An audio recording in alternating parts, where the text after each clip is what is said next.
Hello and welcome to the Combat Carper vlog number 2. First things first, I've got to say a huge thank you to everybody who messaged me after the first vlog. I thought I was going to get completely eviscerated in the comments section, trolled till the end of days, but I couldn't have been more wrong. I received loads of messages from people saying that they really enjoyed the vlog, asking when the next one was out, so really made me feel quite humble that I got it mostly right. Some things that I want to improve on for upcoming vlogs, so I'm going to make sure that I work hard to keep it up for you guys, because if it's anything like the first one, then I'm going to really enjoy making these. So we're back down at Linear Fisheries Syndicate, but we're on Yeomans Lake. Now when I arrived here first thing this morning, I actually set up on gaunts, and to be honest I thought it was going to kick off quite quickly. I was on fish but there was nobody else on the lake, and they moved off me in double quick time, and by the time I figured out where they'd moved to, there was another half a dozen anglers on the lake and my options were pretty limited, so it was a choice between staying where I wasn't hoping or doing something that I've come quite accustomed to the last year or so, and that's getting on my toes, packing up and moving. So we've moved to Yeomans Lake, and this is an absolutely outstanding lake. It hasn't got the same number of big fish that say Gaunts has, but at the same time the fish in here are absolutely incredible. It's the first lake that I fished when I joined the syndicate, and it's the lake that I did most of my Wednesday overnighters on, and I've caught some absolute crackers out of here. I had a 33 pounder on my second session, and I've caught numerous big 20s and a couple of other low 30s, so hopefully we can get one of those. It's coming up to dark now. Just managed to get the rods out in time before last light, and about 15 spots of bait over the top. We'll talk about the baiting tactics a little bit later on in the video, but for now I'm going to get some dinner and enjoy the rest of the evening. Well, good evening. It's just gone 11:30 and we are off the mark. And I said earlier how good looking the fish in Yeomans are. Well, check him out. Bang on, 23 pounds. On absolutely beautiful fish to get us up and running on the second vlog. Come on the right hand rod, once again on the illusion rig. Talk about that to death, no doubt, I'm sure, in the vlogs to come. For now I'm just going to get some pictures done of this beautiful Yeomans fish and put her back.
Well, good morning, and that was a lovely result, catching that 23 pound mirror last night.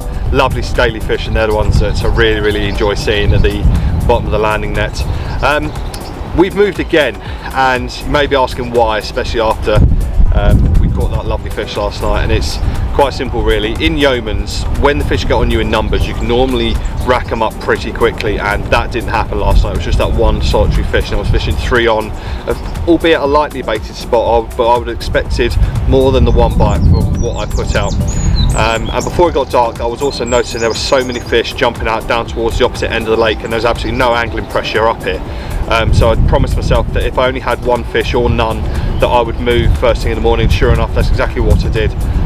So packed away, 7 o'clock this morning, barrowed all the gear up here for the second time in less than 24 hours. I'm absolutely covered head to toe in mud, as is my gear, but I'm pretty confident that it'll be the old adage of effort equaling reward. As soon as I arrived in the swim, fish started popping out again, one after the other, all over the place. So there's definitely a good number of fish up here that there wasn't down the opposite end. So when I arrived, I just tried to keep things nice and quiet, so to speak, if I could. So I just popped out 3 solid bags towards where I'd seen the fish show while I was getting set up, and nothing happened. You know, I gave it a good hour, and then I wound in and decided to find myself a spot to lay my stall out on, and I found a really nice silty spot. It's about, I don't know, a foot and a half higher than the rest of the lake around it, and the rest of the lake that's a bit deep has got a lot of low-lying chod and weed. I definitely don't want to be fishing on that sort of bottom, but this raised area is nice and smooth, you know, quite hard silt, so perfect for getting a couple of rigs over the top. So I put out about 10 spoms of, once again, bug crumb, bug pellets and corn. Plenty of liquid food went on top of that for the hydro spod, just to finish the mix off, and baiting, you know, quite light, about 10 spods. I put 2 rods on top of that for now, easy enough for 3 if it starts to kick off, but I've kept 1 rod on a solid bag approach, just as a sort of a roaming rod, because the fish are still sort of showing everywhere, and if I can buy a bonus bite just by casting a solid bag to a shower, then it'll be worth keeping that on the go. So yeah, we're all set up now. We're in a swim called Chris Yates' swim. Absolutely no idea why it's called that. I'll try and find out at a later juncture for you. So let's see how we get on today, and I'll catch up with you guys in a little while.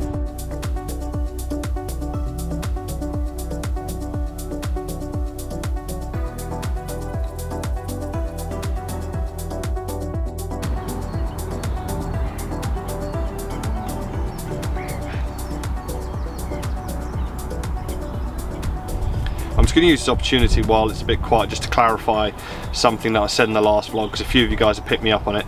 I was calling the rig I was using a D rig instead of an illusion rig.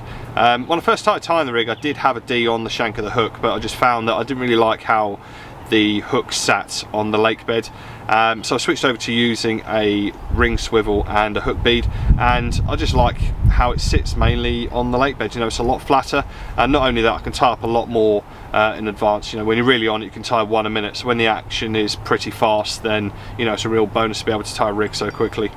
Hookbait wise, we put a couple of PB Wafters on. They've caught me a stupid amount of fish, especially last year. I think 90% of the fish I caught was using a PB Wafter. It's an absolutely brilliant hook bait, just smells absolutely fantastic.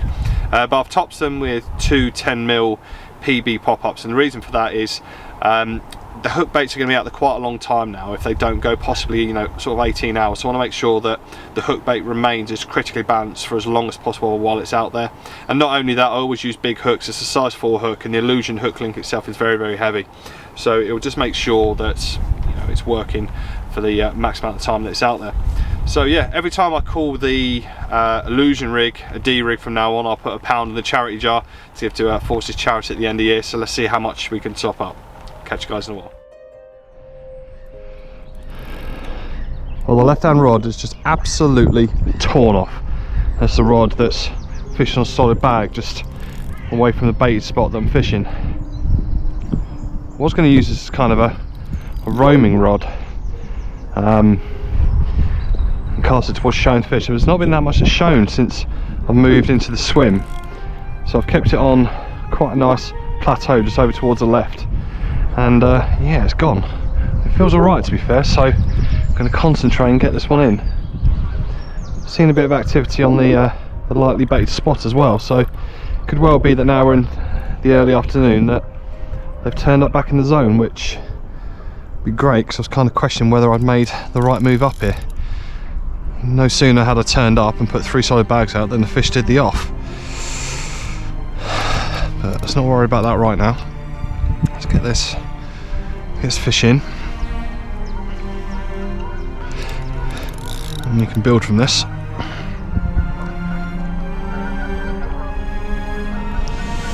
It was alright, to be fair.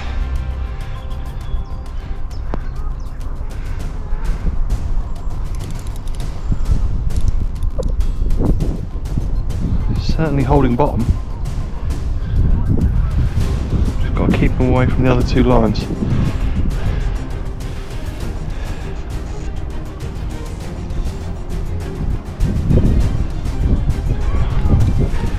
I wish I had my waders on, but ran out in such a blind panic. Didn't have time to slip them on, and they were a mile behind me, so do this in just the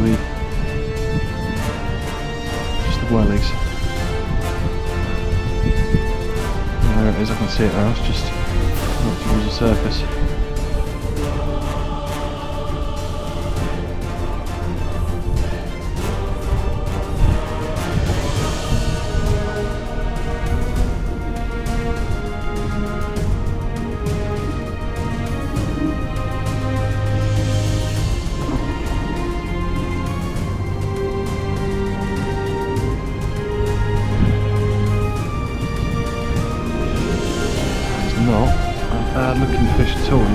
absolutely lovely. Nice looking mirror. Let's see if we can get him in first time.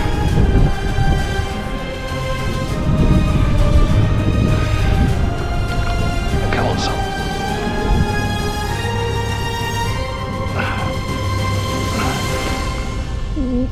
Yes! There we go!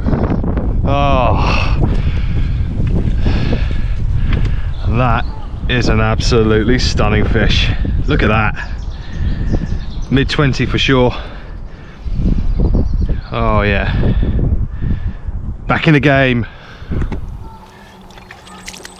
Well, good afternoon. I started to doubt whether we'd made the right decision moving early this morning, but thanks for that. Looks like that decision's been proved to be a wise one. Behave. There we go.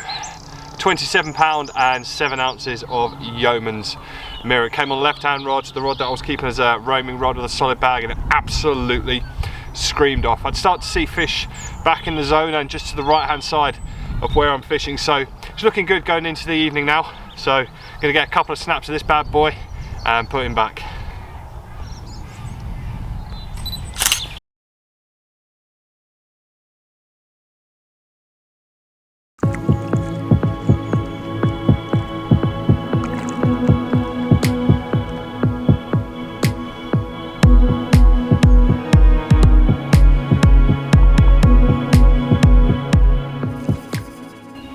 Okay, so I'm just going to show you guys how I tie my solid bags and also the lead and hook link arrangement that I use. First things first, I've got about 2 feet of 30-pound Fox Submerged lead-free leader. It's an absolutely fantastic leader. It's really abrasive resistant and it sinks like a complete brick. I've then got a small tail rubber attached to the top of the lead. This just helps the lead fly truer through the air than if you don't use one. 3 ounce drop off lead. I always like to drop my leads when I'm fishing with a solid bag. I don't like to have a lead swinging around, especially when we've got a short hook link working the hook hold. And then we've got about 4 inches of uncoated 25-pound braid, size 4 hook with a liner, and just a fake piece of corn on the end, fished blowback style. Now I like to use fake corn instead of wafters and the such like, because as I mentioned in the first vlog, the buoyancy will never change in the hook bait, so I can tie plenty in advance and it'll always work for me. And it's set up in such a way that the hook is just barely lifted off the lake bed and it'll absolutely fly into the fish's mouth when it's hooked. To tie the bag, I always like to use small bags. You don't particularly want a giant solid bag, it completely defeats the object of it in my opinion. You just want a small mouthful of food for the fish to come along and hoover up. Okay, so this is the collar that you get from Fox. Nice handy bit of kit to use.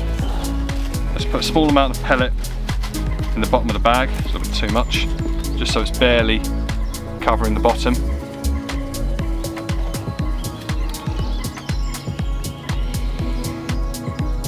Drop my hook link in and lay it flat. You want a piece of corn in the corner. Just work that down like so, and then put about 1 inch of pellet on top. And once that pellet's in, I'm going to use my lead just to pat that down. We can pack this more properly once the bag's completely tied, and I'm just going to push my lead in a little bit. Don't worry about it fouling the hook, it won't, there's plenty of pellet there to stop that happening. Then I'm going to top up with pellet until it comes to just about the top of the lead. Get rid of the collar, we don't need that anymore. Okay, now to make the bag fly really straight in two, you want to make it nice and compact. So to do that, we're going to manipulate the bag and reform. As you can see, it's quite big and not particularly aerodynamic at the minute. So the first thing we're going to do is pinch the top and twist it once, and then tap the bottom of the bag against your hand and then smack it side on. You can be quite rough with these bags. If it splits, never mind, you just have to tie another one. Repeat the process, tap the bag, give it a tap, and already that's starting to compact nicely. Get rid of all the little air pockets. One more time, just twist it, tap on the bottom, and give it a pat. Okay, good, I'm quite happy with that. Now what I'm going to do is get some PVA tape.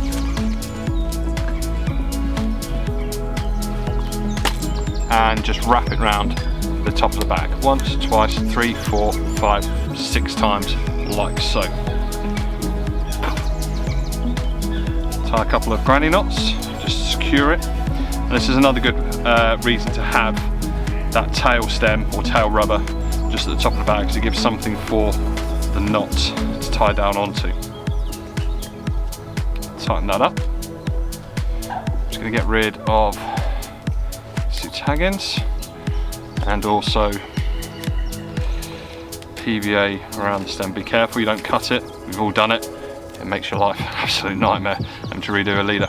Okay, so we're starting to get there with the bag now, but you can still compact it even more. So what I'm going to do is just start pressing it flat until it's almost like a rectangle. Making the sides nice and straight, the top nice and straight against the lead. There we go. And finally, I'm going to lick and stick the corners in. Again, you can be quite rough with it. Just push the corners in and give it a good pull to tighten the bag. Give that a quick lick. Flatten down and hold it. And then repeat the opposite side.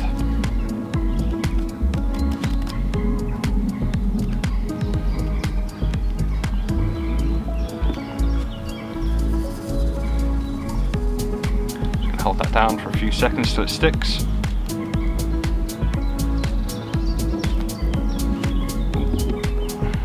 Saliva needed, and there we go. Just give the bag a final little reform, and that is a nice solid compact bag that will fly like an absolute missile, and you can really send these a long way. But I still like to pimp it up a little bit, give it a bit of pimpage, and I'm going to inject it with Betastim. Later on in the year I might put bits of hemp oil or the such like in it, but at this early stage of the year where the water's still cold, I don't think oil's the one. So I'm just going to inject the bag, push my needle towards the back and slowly inject it in. Be careful when you do this, if you push too hard it will come back and fly into your face. I've had a few explode on me. And there we go.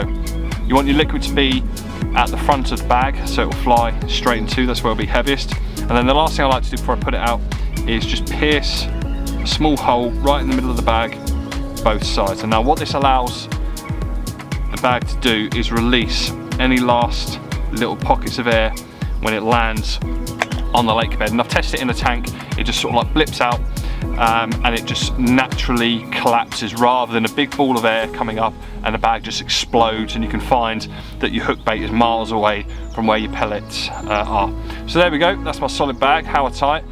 It's caught us quite a few fish so far on the first couple of vlogs. Let's see if we can get another one with it.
Well, he's only a little fella, but he'll do. He's actually number 4. Had a 22 pound and 14 ounce mirror, but unfortunately I decided to delete the filming for that. Don't ask me why, silly me, but never mind, it counts. I managed to get the photos, still got them. And yeah, this little fella came not 10 minutes after I put the rods back out on the spot, so it's starting to look like that spot's beginning to kick into gear, which is great. So hopefully we'll have a few more today. Just gonna take a couple of photos and set him back.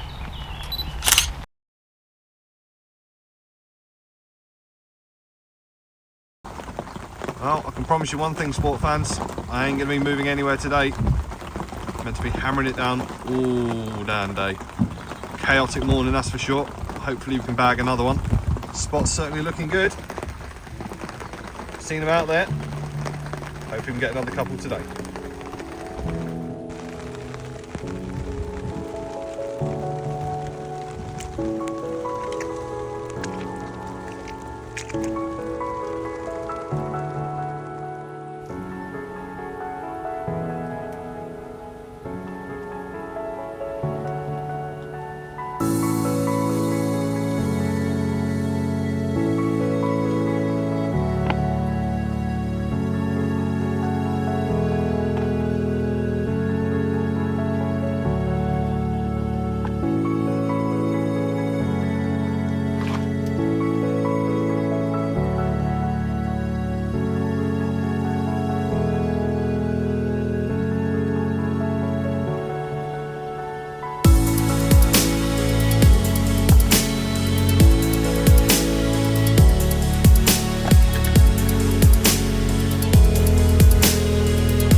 Good evening. Finally managed to get number 5 in a bag, and I didn't think it was going to happen. It's rained all day long. It's been one horrendous day. So much cold water's gone into the lake. It's got a horrible tinge of brown, and there was absolutely no sign of fish out there, and I just didn't think we'd get another opportunity. But it's just after midnight, and here is number 5, and a couple of ounces short of 26 pounds. Well happy with the weight. I did lose one mid-morning. It was certainly a better fish. Had me running a merry dance down the left-hand margin, but never mind. Got this bad boy in, so I'm going to get a couple of snaps done now, send him back, get the rod back out the spot, see how else we can do during the night.